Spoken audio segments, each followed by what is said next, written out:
When people think of a wet city, a lot of people think about something like Portland or Seattle. Portland's 36 inches a year. Seattle's 37 inches a year. New Orleans is 64 inches a year. Now, the real problem is almost half of that comes in June, July, and August. So, naturally, parts of the city are below sea level, and it rains a lot. Parts of the city naturally go underwater, and we cannot stop this. So that means for parts of the year, parts of the city go underwater, which means even as much as you want to, you can't build there because they're going to flood. So we are severely restricted to how much land we can build on because much of the city is so low and wet. So by the end of the 1800s, we are built out. Even though only a third of the city is built upon, the rest of the city is too low, swampy, soupy, and wet. So we need more space. So we're going to task a guy named Baldwin Wood, civil engineer, born, raised, educated here, with finding a way to get the water out of the bowl. So Wood looks at the city like a boat. Imagine this, you're in a boat on the lake, it's raining hard. How do you get water out of your boat? Bail it out, pump it out, right? Get the water to the sides, right? So yeah, then that's exactly what Wood thinks. So we're going to take a pump based on the boat's bilge pump, adapt it slightly. It's called the Wood screw pump, named for wood, not made from wood. And at the lowest part of the city, bottom of the bowl, we're going to siphon the water up and pump the water out. Just like a boat, you put the bilge pump in the lowest part. In the city, roughly bowl shaped, that's going to be near the middle. Now this creates a problem.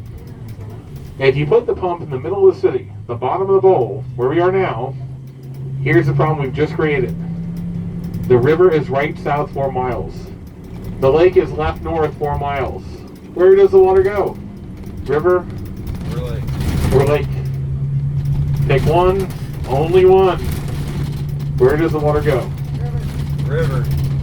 The river's the natural choice, of course. The river's always flowing away from us to the Gulf, down south. But since I'm asking, you should be suspicious. Would you like to change your answer? Yep. Lake. The lake is correct. We put the water to the lake for 2 important reasons. It's easier and it's cheaper. And everybody knows the easiest, cheapest solution's always the best. That is correct. So, what's that? Never have a problem. Exactly. Thank you. I appreciate your backup. Thank you. So, why the lake and not the river? So the river drains a third of the contiguous U.S. It's averaging 14 feet above sea level, which it's at right now. In the spring, it is projected to rise. It can reach 18 to 20 feet above sea level. The lake drains almost nothing.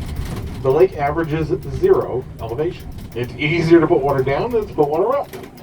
So we pump the water north of the lake. And since that will never change in the history of ever, we're perfect. To the left beneath us, you can't see it because it's built over, obviously. There's a channel here that's feeding the pumping station in front of us. If you were inside that channel, it would be 15 feet tall and 40 feet wide. So you could easily drive 3 of these buses side by side through there. And that's all feeding up to the pumping station in front of us. New Orleans is not one smooth parabolic bowl, but rather a series of bumps and dips. There's about 8 small low points in the city, so each respective low point has a pumping station. So in front of us is a medium-sized station. This station has 14 pumps. The city has 120 in total. So when it rains, it works like what do you call the pumps in your basements? Sump pumps, thank you. The water collects. When water reaches the right height, pumps kick on. When the water drops, pumps turn off. So it's a pretty simple system. It's vast in its application, but it's relatively simple, relying on rudimentary pumps and gravity. So on the left, beneath us, you can't see it, the water's collecting here. That's the intake for the pumps. On the left, the long brown rooftop has 14 pumps side by side. The water is pulled up on an angle, carried through the pump on the left horizontally. Then the water can drop down in this canal where it feeds 3 miles north into the lake. So we're going to follow this up and see where it takes us. I think it's going to be the lake. I guess we'll see. Katrina, August 24, 2005. Katrina crosses the very southern tip of Florida. is a Category 1 storm, taking 14 lives with it. The next day, Katrina's a 2, entering the Gulf. Not a threat to anybody here yet. Saturday, Katrina's a 3. Winds are now 125 miles an hour. We're told to expect a hit Saturday. Saturday, we're told Katrina might go as far west as Texas, Mexico, or maybe as far east as the Florida Panhandle. Saturday, Katrina is heading somewhere between Mexico and Florida. Sunday, Katrina reaches Category 5. Winds are pushing 175 miles an hour. We are told now to expect a direct hit here in 20 hours or less. This is bad. Bad as bad gets. Sunday turns to Monday. There's now a Category 5 monstrosity, Katrina, churning right off the coast of Louisiana, about to make landfall, and something happens. A slight 30-mile jog to the east, to our right. Jog to the east means you avoid the direct hit. Great for us. Jog to the east puts us on the west side of the eye wall. It's believed initially that jog to the east might be enough to spare New Orleans. August 29, 2005, Monday morning at 6:10 a.m. Katrina makes landfall about the Mississippi-Louisiana state line. Takes several hours. Katrina comes level, 30 miles to our right, to our east. Passes. The eye wall passes. On the news, they say it looks like the worst is over. Pumps are working, levees are holding. We should be back to normal in 6 months. This guy is breathing a sigh of relief. Hours go by. Then the first breach opens up, and another. On the left, on the other side of the canal, is a really nice neighborhood called Lakeview. It took the 3rd breach in New Orleans. The house Harry Connick Jr. grew up in had 10 feet of water. My friend Mark, his house had 12 feet of water. 80% of the city will fill up. Where the heck is all this water coming from? It's not the river. The lake. That jog to the east is always going to be so good, turned out to be really bad. To our right is a connection from the Gulf into the lake. The jog to the east takes a surge from the Gulf almost directly into the lake. The lake goes from 0 elevation to 22 feet above sea level. Now that's bad for a couple of reasons. Number one, these drainage canals are supposed to flow down to the lake. We have never prepared for a scenario in which the lake goes, up. Never thought that could happen. The other thing is, Katrina's to our right, to our east, rotating counterclockwise, so the winds are crossing here north-south. The canal is supposed to flow south-north, if I told it that. And the winds are shoving across the lake north-south, shoving water down, down, down. Middle of the city, the water hits the pumps behind us, stops going down, starts going up, up, up. Canals overfill, they overtop, and the city is now filling up backwards. Not a drop from the river. The lake is going to flood New Orleans. We cannot stop it. The city fills up backwards. The canals we dug to put the water out are now hemorrhaging, bringing water in. We cannot stop it. To stop this from happening again, we talked to our good friends the Dutch. At the end of the canals, we borrowed the idea of a flood wall or a floodgate. So if another storm comes in, they can be shut off. That way they can't fill it backwards. And to cut up, we're going to turn right here, but if you look in front of us to the left, you'll see a big brick building, big brick wall. That's the flood wall. So if another storm comes in, they can shut these off. Every canal is equipped today. Obviously something we didn't have before, right? The only time they shut this is if there's a storm coming. Like right now they're all open, but there's a storm coming, we do have the ability to close them off independently of the lake, which is probably a good idea. Parts of the Netherlands are as low as 24 feet below sea level. Much lower than us. So they know a thing or two about being below sea level. They're definitely the people to talk to. Kind of funny, the pumps they use in the Netherlands are wood screw pumps, the ones that are invented here. Alright, we turn right, look left. The small body of water to your left is Lake Pontchartrain. Pretty big for us. If you're from Michigan, maybe not so much, but we think it's pretty big. If you look out to the left, you'll see the Causeway Bridge. It is 24 miles. or 38 kilometers. It is the longest bridge over water in the world. It is super boring to drive across. The middle 13 miles, the only thing you see is water because of the curvature of the earth, if you believe in that stuff. The lake is 640 square miles or 1,100 square kilometers. It is the 10th biggest lake in the U.S. It is natural. Despite the massive surface area, it's actually only averaging 14 to 16 feet deep. If you jumped in right here, you'd be in 3 feet of water. When I was a kid, my uncle used to bring us fishing out here. He told us, if you ever fall off the boat, the first thing you try to do is stand up. Because if you can see land, you can probably touch the bottom. It's really shallow. Is the lake salt, fresh, or brackish? Yes, it is. The eastern side in front of us is connected to the Gulf where it's salt. The western side behind us is connected to Lake Bourne and the Tangible River where it's fresh. They meet in the middle where it's both or brackish. If you eat some good blue crab while you're here, they probably came from the lake. We have the same blue crab they do in like Maryland, Virginia. We just cook ours better, that's all. Oh, this fighting words right there. We're going to cross this little bridge here in a second. If you look to the right, you'll see a little green dome. It's the oldest Greek Orthodox cathedral in the Western Hemisphere. New Orleans is home to the first sizable Greek population in the U.S. And then if you look way behind it, you'll see the top of the Superdome down there.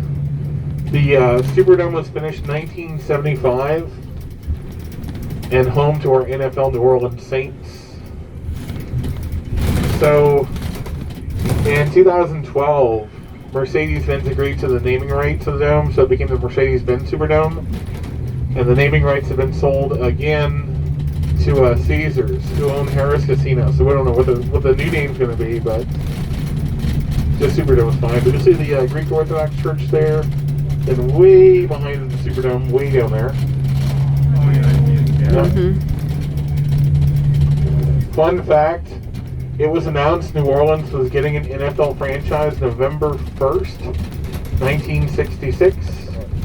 Does anybody know what Catholic holiday is on November 1st? Thank you. What do you call the team in New Orleans you got on All Saints Day? The Saints? There you go. I say it's a good thing we didn't get them on Easter. Huh? New Orleans bunnies. Ooh, scary. That'd be some cute little costumes though. It would be. Little bunny tails and all, yeah. Okay, so just like City Park, the average flood depth here is 8 to 10 feet. This neighborhood's called Lake Terrace. Average house in New Orleans last year is $205,000. Average house here, $780,000. $780,000 sounds like a lot of money for a house. I was just in 10 feet of floodwater, but I guess we have short memory. Yeah. On the left, you can't see it from here, we will see it. We're going to cross over in just a minute. We're going to cross over the drainage canal responsible for the first and the second levee failures in New Orleans. So the levees that broke in Katrina are probably not the levees you're thinking of. I think when I say levee, most people imagine these big earthen berms. That's not what broke. What broke is called a sheet pile or eyewall levee. What a sheet pile levee is, imagine a steel sheet pile driven in the earth, capped in concrete. Sheet pile levees are seen as a faster, cheaper alternative. And as we both know, faster and cheaper is always better. Shockingly, it's those levees that broke. We can see exactly where the breach was. They've only fixed the levees where they failed. So the post-Katrina levee looks slightly different. I'm not being facetious here, I actually mean that. We're going to see it coming up, but I want to explain it before we get there. It'll make more sense once we pull up, but the pre-Katrina section is textured and painted tan. It has little lines that go up and down. The section built after is smoother and darker. So that'll be to the right. So this is a drainage canal here. There's a pump on the right about 3 miles in. Siphons water up. Water goes to the canal. Gravity is supposed to bring it right, left. And Katrina, the lake went up, and the wind pushed it left, right. Right, left is good. But left, right is really bad. And as we're crossing, if you look to the left, the big brick building, that's the flood wall that we were just on one earlier. Again, they're all equipped with the flood walls today. So, on the left, the earthen levee did not fail. Earthen levees did not fail. None of the earthen levees broke. On the right, the sheet pile levee did. So the textured part that's pre-Katrina did not break. Right next to it, though, the smoother, darker part shows the breach. So if you keep looking down, you'll see it turns textured again. So that's the second breach in the world right there. Right there. So this is a drainage canal. You see the water's pushing left, which means the pump's probably running, which is good. So this is the correct orientation, the right direction. On the left, the flood wall. And the reason I come across here is so I can do this. Y'all are going to like this. So look to the left at the height of the water. That's the height of the lake. Look at the water. Look at the levee. And look at the houses. Ooh. Oh, wow, yeah. You can see how the water would have just been pouring So right down. the very first breach in the world was on this side, about a half mile to the right. The breach on this side is about half the size of the one on the other side, though. So the breach on this side was smaller. But this is 7th Ward or Gentilly. This neighborhood had the first levee breach in the city. As you can tell, it's lower. On average, we're now in the lowest part of the city. When the water fills up here, it's going to be averaging 14 feet high. So 7th Ward Gentilly here is the site of the first breach. And on average, the lowest neighborhood in New Orleans. Hey Gary, what's a ward, and is that the same thing as a parish? No Gary, thanks for asking. So in 1812, we became the 18th state after Ohio. And normally the U.S. comes in, they have these invisible land divisions they called counties. Counties are used for taxation, voting, and creating government. Things you don't do when you're ruled by the monarchy. Vote and create government. You do not vote for your king and your queen unless you're in high school. So the only land divisions we had existing are used by the Catholic Church. They're called parishes. We just kept them because they're already here, you know? Today, a parish and a county are functionally equivalent. So when I say parish, you can think county, they work the same way. Later, by the 1840s, 50s, we will have here the highest per capita death rate in the U.S. To consolidate, to conserve resources, the city of New Orleans annexes the American city upriver. The two become one. Not because they want to, not because they like each other, because they have to. The people on the American side, formerly the city of Lafayette, are a little unhappy with their new fancy French-speaking government. They demand English-speaking representation. They got it. But now we need a way to divide the city up into voting areas to offer representation for government. So to divide the city up into voting areas, some of you have districts, precincts, jurisdictions, zones. Old cities like New Orleans or Philadelphia or DC, Chicago, Atlanta, Houston, they called them wards. So your ward was your voting area. It told you where you're voting at and who your councilman is. Chicago still has wards, except they're called aldermen, not councilmen, but same job, just different name. All right, so we just left the 6th ward. We're now leaving the 7th ward, traveling east. This is the 8th ward. If you went to the western side of the city where the Garden District is, the former city of Lafayette, that's the 1st ward. Then if you go east, you're in the 2nd ward, 3rd ward, 4th ward, French Quarter, 5th, 6th, 7th, 8th. And from us east, we're about to be in the 9th ward. Huh. Like they did that on purpose, huh? Yeah. So does that make sense to everybody? Yep. Maybe. Possibly. Kinda, hopefully. Anybody still have wards back at home, or is everybody on districts or precincts? Districts. Who's got wards? Nobody. Nobody. Okay. Okay. Yeah, then parts of Louisiana still have aldermen too. It's just they're called councilmen here, but again, same gig, just different name.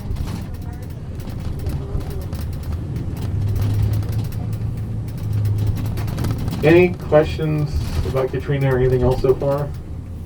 Mm. Okay, so what have we been doing since Katrina to make sure this doesn't happen again? So, like I said, one of the things are those flood walls, right? So at the end of the canals, they can all be shut off. The earthen levees that front the lake are taller and wider than the levees that were here before. Where the canals broke, but only where they broke, they've been replaced by sections that are supposed to be 4 times stronger than the levees that were here when Katrina hit. We do have more pumps. This new flood control system was completed by the Army Corps of Engineers. It cost $14.6 billion. Originally supposed to be completed in 2008. It was finished August 2018. 1 syllable away from being done on time. So close. The Army Corps says it will stop the city from filling up again. I kind of hope we don't have to find out, you know? Call me crazy. Another big misconception around Katrina is a lot of people thought we didn't have a plan. It's not true. We had a plan. A really bad one. So, Saturday when Katrina's on the way, Category 3 in the Gulf, we start preparing here for every Category 3 storm we've seen up to this point. And that means here, we're going to have pop-up shelters, medical supplies, foodstuffs, fields of school buses, full of diesel, keys in them. If the worst case comes, we will react. And that's the operative word, react. Until Katrina, every time something like this happened, we reacted. And it worked. The Superdome will be open as a refuge of last resort, despite repeated promises to the contrary. 20 hours before landfall, the first ever mandatory evacuation order in New Orleans history goes out. 20 hours before landfall. Now, mandatory evacuation order, great idea. In theory. In practice, the city has no real evacuation plan. Like, kind of hard to enact a plan you don't have. Katrina hits. Telephone lines, power lines, cell phone towers are gone. Bridges are missing, roads are underwater. All this is underwater. Where we are, probably 8 or 10 feet. Now, remember the plan was if the worst case comes, we're going to react, right? So those pop-up shelters, medical supplies, foodstuffs, they're still here, underwater. And I bet some of you remember seeing the Katrina coverage and feeling frustration, like, why didn't they use the buses to get people out before? Because that's not the plan. The plan is, the worst case comes, we're going to get people out after. We had no idea. We had no idea how bad could get, and it was a lot worse than we thought. The Superdome is now missing a third of its roof. When the Superdome was built, now it was opened in 1975, it was built with a pretty serious design flaw. Now, despite parts of the city being below sea level, and despite the knowledge that the city does flood occasionally and it rains a lot here, when they built the dome, it was actually built with a basement. Now, if you're building something like the Superdome in New Orleans, what do you think the best way to populate the basement would be? Maybe electric utilities, power grid, generators, phone systems. Great idea. So they put all that stuff in the basement. So the floor of the dome is 6 feet above sea level. So the floor of the dome had no water on it, but it did flood around the dome. And as soon as the water came up, first thing in the water, shockingly, was the basement. So as soon as the water came up, it went dark. And the dome would come to hold about 33,000 people. They shut the doors, stopped taking people in. And people started going to the convention center, which was never designated a shelter. Between the two, we're talking about 50,000 people after we'd expected and prepared for 800. And bad just kept getting worse. Now, today, we do have a full-scale evacuation plan that is proactive. If we fear the worst is coming, we get people out before. We have tried this out full-scale. We have committed to never, ever using the dome again as a refuge of last resort, which is probably a smart idea. And we will not stage anything closer than Baton Rouge in case of another storm. So hopefully we've learned from our lesson.